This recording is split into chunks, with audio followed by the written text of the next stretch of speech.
Right now, almost everything you need to survive is locked behind a wall you cannot see. Your food is grown by strangers in fields you will never visit. Your water arrives through pipes you do not control.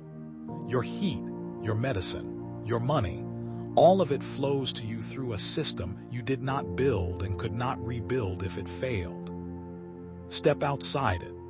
Walk into the open land with nothing in your hands, the way every one of your ancestors once could, and you would not last a season. It feels like progress, the most natural thing in the world. But for almost the entire history of our species, 200,000 years, no human being lived like this. They woke up free. They owned almost nothing and wanted for little, and if they did not like who was in charge, they simply walked away into the open land. Then about 12,000 years ago, we gave it all up. We stopped wandering. We planted a seed. We stayed. We call it the birth of civilization, the greatest step our species ever took. But a growing number of scientists call it something else. The moment we walked into a trap we have never escaped. This is the story of that trap. How a single handful of grain rebuilt the human body, invented the king and the tax collector, and raised every city you have ever seen. And why 10,000 years later, you still cannot leave. To understand the trap, you have to understand what we gave up to enter it. Picture the world before, not a world without people. Our species had already spread across Africa, into Europe and Asia, into Australia.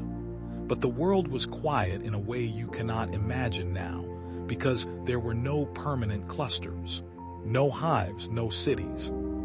Just small groups, maybe 20 to 50, in a band moving across open land the way water moves across a slope.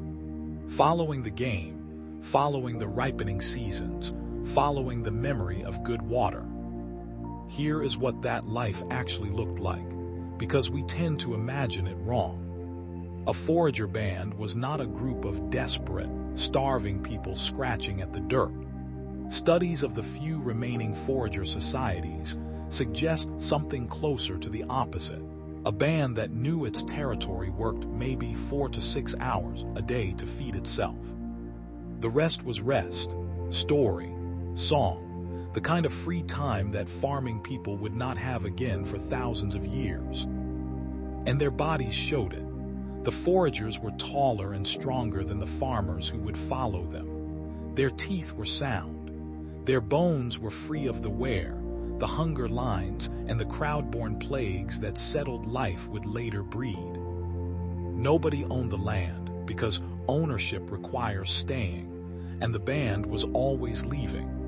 Nobody had permanent power over anyone else, because if a leader became too greedy, anyone could simply walk away into the open land. The exit was always there. That was not poverty. That was a different kind of wealth. For almost 200,000 years, every human alive lived that way. The band was not a stepping stone to the city. It was the destination, the thing evolution had actually built us for. So the real question is not, why did it take us so long to build cities?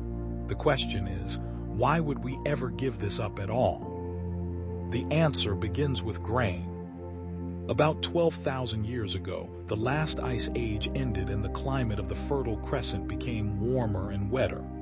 Wild grasses thrived, grasses with heavy seeds, seeds that, if you dried them, would not rot. Food that could wait. This is the bait the trap was built on. For the first time, there was a food source worth staying near. If you scattered a little of that seed near your camp, kept the birds off it, and came back in the autumn, you would eat more than the people who kept moving. So you stayed a little longer. You planted a little more. And the more you leaned on the grain, the more the grain leaned back on you, until you could not walk away from the harvest without starving. The grain domesticated us as much as we domesticated it. The first permanent settlement we know of is Jericho, in the Jordan Valley. 11,000 years ago, someone built a stone tower nearly 9 meters tall, the oldest stone tower in the world, and stayed. A few thousand years later, in what is now central Turkey, came a stranger experiment. Its modern name is Catalhoyuk. Around 9,000 years ago, it held perhaps 8,000 people, and it had one feature no city after it would repeat. There were no streets. None at all. Houses were packed so tightly the only way in was through a hole in the roof. Every roof was a road. Bull skulls were plastered into the mud brick walls, horns jutting out. The dead were buried under the floors. No palace, no ruling class, every house the same size. These first settlements were messy, fragile experiments, and some, like Catalhoyuk, were eventually abandoned. But the trade had been made. We had given up the open land for the grain store, motion for permanence, the 100 foods of the wild for the one crop we could keep. It felt like winning. But the true cost of that bargain did not show up in the granary. It showed up in the human body. Here is the part of the story the phrase, the birth of civilization, is built to hide. When we look at the skeletons of the first farmers and compare them to the foragers who came before, we do not find a healthier, happier people. We find the opposite. We find the bill.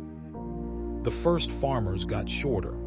Across the shift to agriculture, average human height dropped by as much as 5 inches, and it would not fully recover for thousands of years. Their teeth rotted.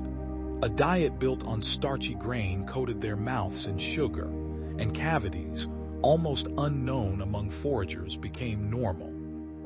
Then came the plagues. Foragers had moved away from their own waste.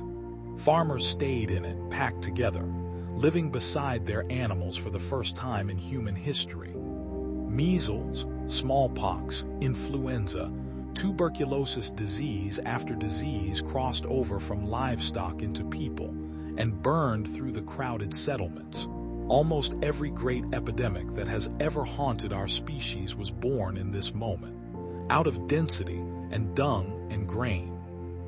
And the diet itself was a gamble. A forager band drew on 100 different wild foods, so the failure of any one of them was survivable. The farmer bet everything on 1 or 2 crops. When the rains failed, there was no 100 foods to fall back on. There was famine. For the first time, whole populations could starve to death in place, unable to leave the fields that were killing them. And for all of this, they worked harder. The foragers' 4 to 6 hours became the farmer's dawn to dusk planting, weeding, hauling water, grinding grain, season after season, for a life that was shorter, sicker, and hungrier than the one their ancestors had simply walked away from. So why did anyone stay? Because farmland feeds more mouths per acre than wilderness, even when it feeds them badly. More food meant more children.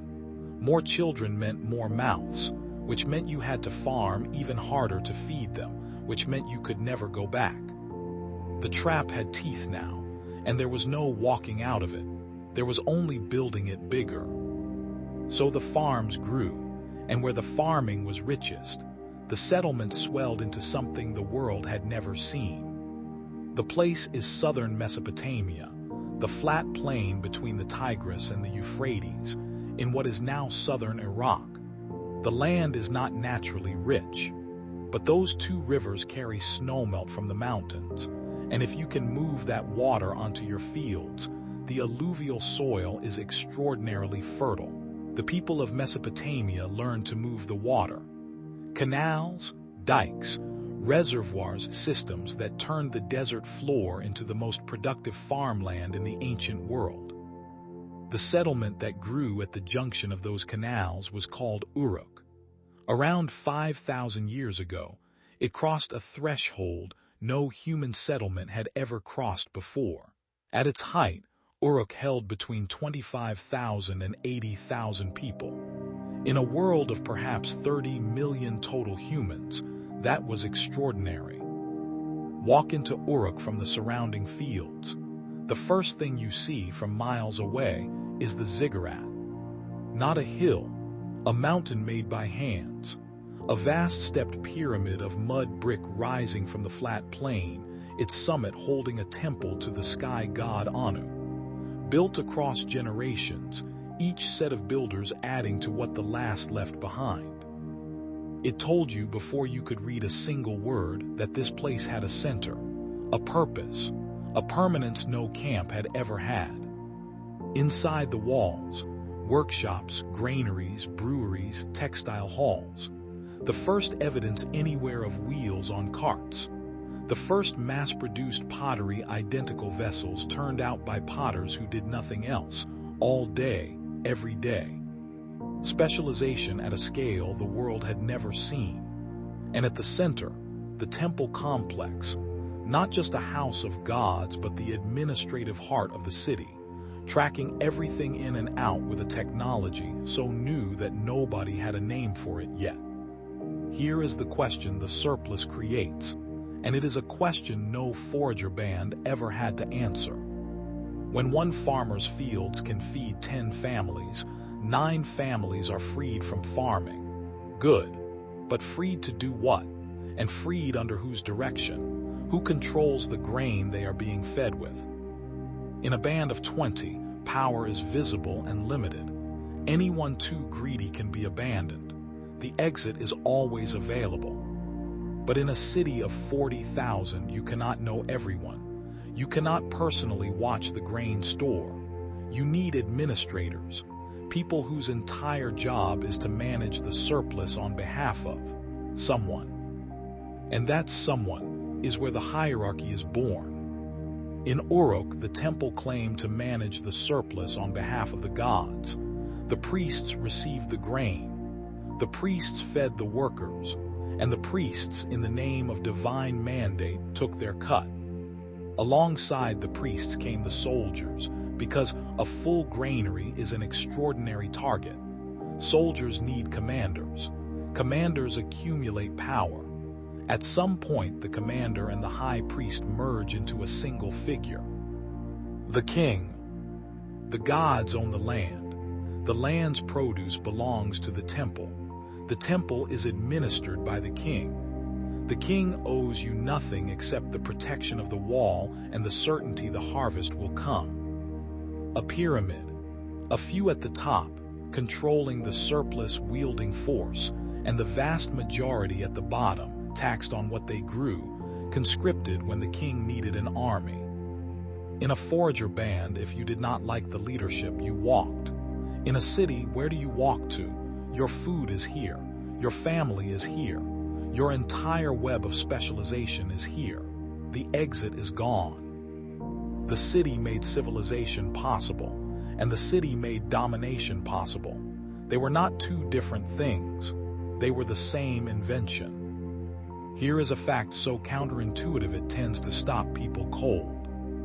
Writing was not invented to tell stories, not to preserve wisdom or record history, or compose hymns to the gods. Writing was invented to count grain.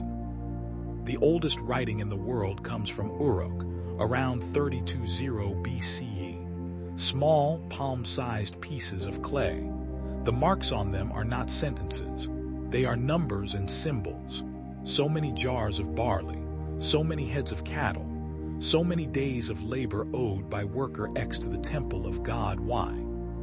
Receipts, inventory records, the administrative machinery of a city too large to run on human memory alone. So the city invented an external memory, a memory that did not die when you died, a memory that could be read by a stranger, a memory that crucially could be used against you. If the ledger says you owe 3 bushels, you owe 3 bushels, even if you believe you already paid. The written record outranks your word. The city had, as a side effect of solving its accounting problem, invented the most powerful tool of social control our species has ever made. From those first clay tablets to the tax record on a government database right now, the chain is unbroken. The city needed to know what you owed, and so writing was born to hold you to it. Writing eventually became literature, scripture, law, love letters, but its first identity was the ledger. What happened next is one of the most remarkable facts in all of history. The city was not a single invention that spread from Mesopotamia outward. It was invented multiple times, independently, by people who had never heard of Uruk, on different continents, working with different crops. In Egypt, around 310 BCE, a unified state was consolidating the surplus of an entire river valley. In the Indus Valley, a network of cities including Mohenjo-Daro and Harappa appeared around 260 BCE, straight streets on a precise grid, sophisticated underground drainage, standardized brick sizes across cities hundreds of miles apart. Somebody planned that, and yet we have never deciphered the Indus script, so we do not know who. In China, urban centers emerged along the Yellow River by roughly 1800 BCE. In Mesoamerica, Teotihuacan held more than 100,000 people at its peak, with pyramids rivaling those of Egypt and a ceremonial avenue 2 kilometers long. Same pattern, different people, no contact. Which tells us something important. The trap is not a cultural quirk.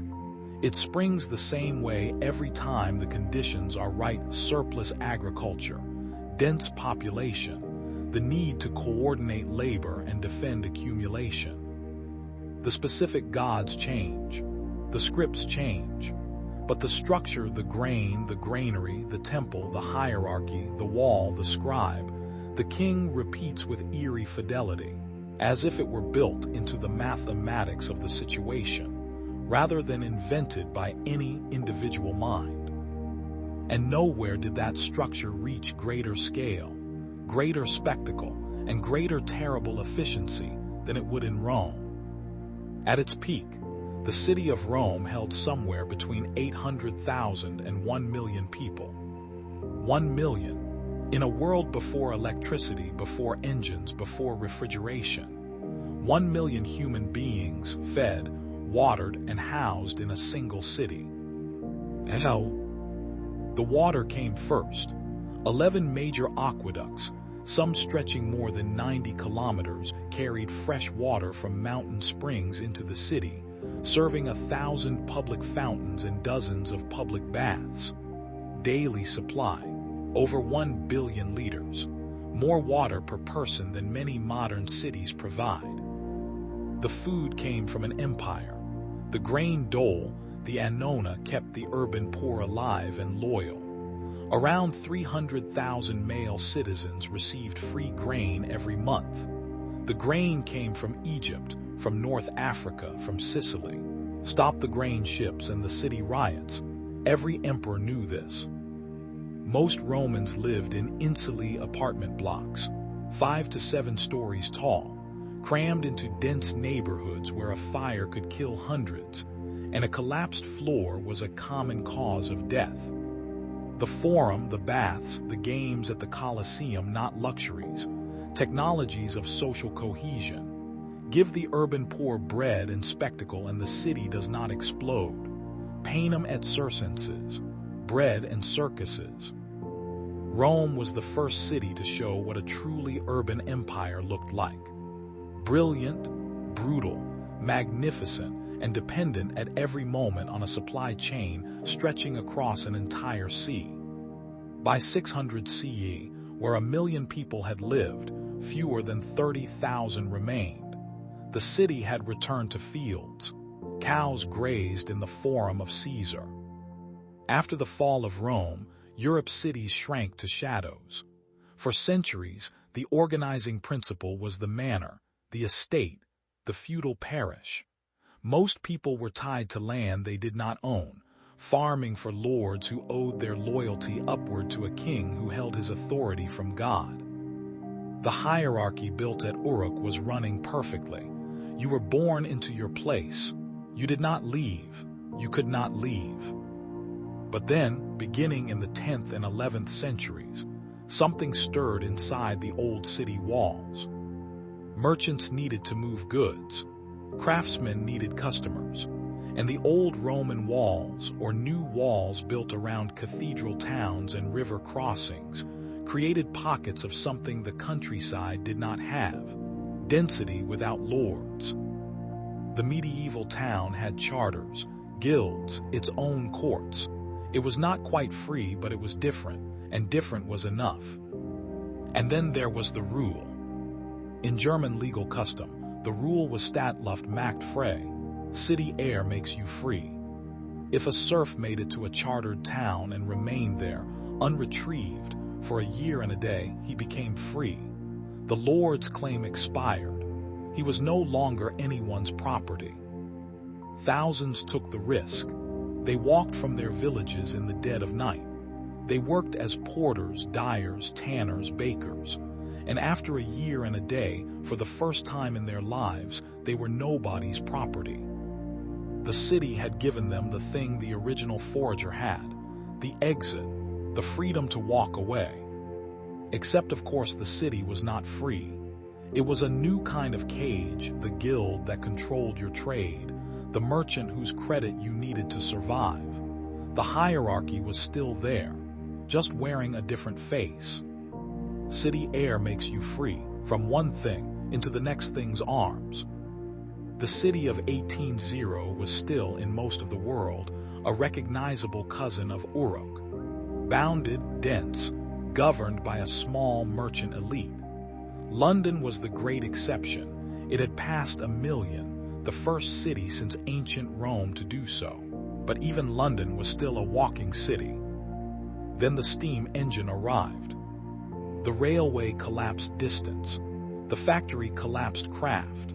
A single mill with power looms could produce more cloth in a day than an entire village of weavers could produce in a year. And that mill needed workers. Thousands of them near the mill, every morning, 6 days a week. The countryside hemorrhaged people. Between 1800 and 1850, Manchester grew from 25,000 to 300,000. Chicago went from fewer than 100 people in 1830 to 1 million by 1890. London passed 2 million, then 3, then 5. The infrastructure designed for thousands met populations of hundreds of thousands and collapsed. Cholera, typhoid, tuberculosis. In the 1840s, average life expectancy at birth in Manchester was less than 30 years. A third of all children born in those neighborhoods died before their 5th birthday. Eventually, slowly, against fierce resistance, the infrastructure came. Clean water through pipes, sewage out through other pipes, building codes, factory acts, labor laws. The modern welfare state was not born in the halls of philosophy. It was born in the stinking, cholera-racked back streets of industrial Manchester and Birmingham and Chicago and Paris. The city concentrated people until their problems became impossible to ignore, and then forced a reckoning. The reckoning produced, slowly and imperfectly, the modern city, and the modern city needed a new shape. The organic city, growing like a tree, following water and roads and the accidents of history, had served humanity for 10,000 years. Catalhoyuk's rooftop roads, Rome's 7 hills, the medieval town, following the contour of a hilltop. But the industrial age demanded that a city absorb 100,000 new residents in a decade and give them a street to find, an address to hold, a plot to build on. The answer was the grid. Rectangles, numbered streets, lettered avenues, the same block repeated to the horizon. Not beautiful in the way the old organic city was beautiful, but legible, extendable. You could add 10 more blocks to the north and they would work exactly the same as the 10 blocks already there. The grid was ancient. The Indus Valley had used it 3,000 years before the industrial age, and the Romans had planted it from Britain to Syria. But the 19th century made it the default shape of the New World. The Commissioner's Plan of 1811 laid out Manhattan's grid before most of Manhattan existed. The land north of 14th Street was still farmland. The plan reserved room for 2 million people who had not yet arrived.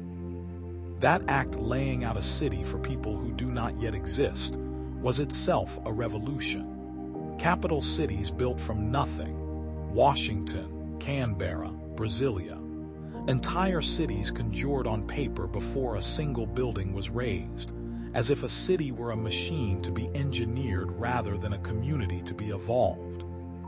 And in a sense, that is exactly what it had always been: a machine, running on surplus, specialization, and the submission of the many to the record-keeping of the few. The grid just made the machine visible. In 1800, roughly 3% of the world's population lived in cities. In 1900, 14%. In 2007, the very specific year for which we have the data for the first time in the history of our species, more than 50% of all living humans were living in urban areas. That crossover had never happened before, not once in 200,000 years. The band, the village, the rural parish, these had always been the default habitat of our species. Then, within a single human lifetime, that flipped. And it keeps going. Today, over 4 billion people live in cities. By 2050, that number is projected to reach 6 billion. The megacities are a new category. Tokyo's greater metropolitan area holds nearly 37 million people, more than the entire population of Canada, in a single urban cluster. Greater Lagos adds roughly 2,000 people every day. In 1950, it had 300,000 residents.